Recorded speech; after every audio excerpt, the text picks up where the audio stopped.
with Josh backing out. We were disappointed. Unquestionably, we were disappointed and surprised. We'd agreed to contract terms. I got a call Tuesday evening saying he had changed his mind and was going in a different direction. The rivalry is back on.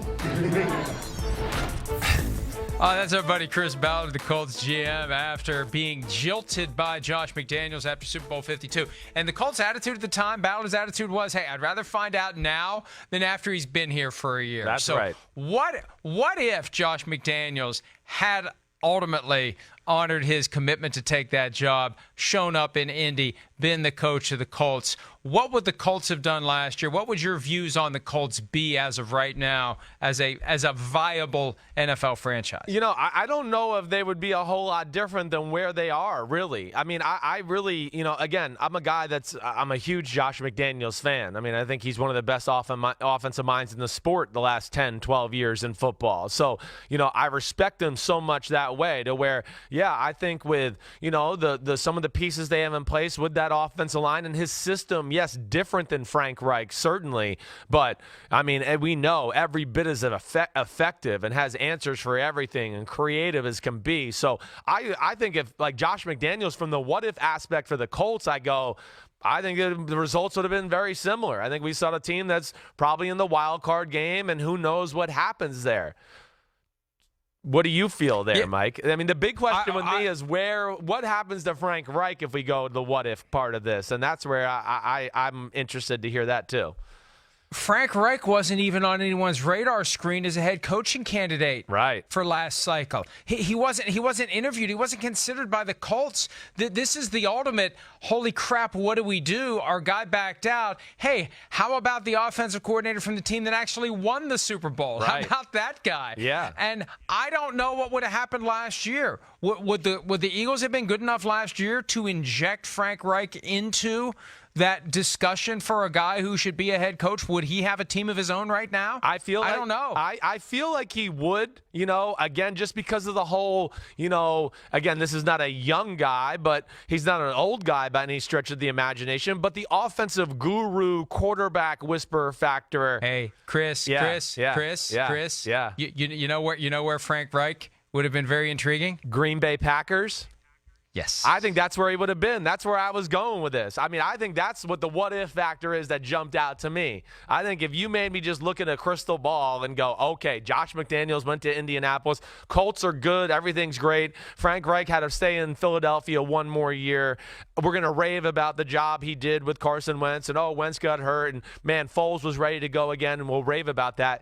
And I look at all the job openings that came available, and I look at Green Bay as being that one where I go, ooh, that makes sense. And, hey, he was an Andy Reid, or he's from the coaching tree of the Andy Reid tree there under Doug Peterson, and Andy Reid worked in Green Bay. I just think I'm with you there, Mike. I think he ends up there, and he's the head coach of the Packers right now.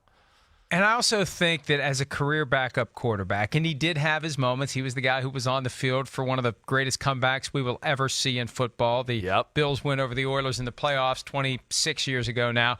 But I think Reich would have been the perfect guy to work with Aaron Rodgers, because I think Reich, number one, has no ego. And that's a good quality when you're dealing with players who have massive egos. I think Reich would be the one to push the buttons. And I don't know that you can push Aaron Rodgers' buttons. You have to kind of gently graze his buttons, you know?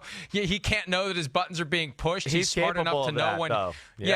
But right, whatever it would have taken to get the most out of Aaron Rodgers, I'd never thought about this before just now. I think Reich would be the perfect guy to do it. Maybe the ultimate losers to this outcome with Josh McDaniels not following through on his commitment to coach the Colts is the Green Bay Packers, because they possibly have Frank Reich right now. Yeah, I mean, that's where it led me to believe, because we get this and we get the rundown last night, and I'm thinking, what if Wednesday? Okay, the Colts, yeah, all right, man. I don't know if a whole lot would be different there. I mean, I think a lot of Chris, Do the Patriots win the Super Bowl last year without Josh McDaniels? That's a fair question. That definitely is. Now that's like the big wrinkle in the question because of what they did last year too, and kind of transforming their style of play, right? To where they became a, 2-back, 1 tight end, 21 team personnel where they wanted to run the ball and pull guards and do all that stuff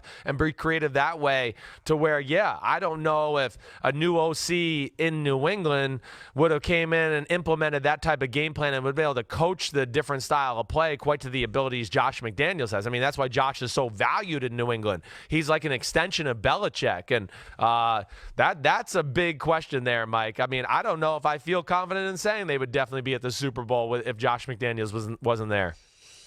Well, it would have been a Chiefs-Rams rematch in Atlanta. Could have been. Right. Yep.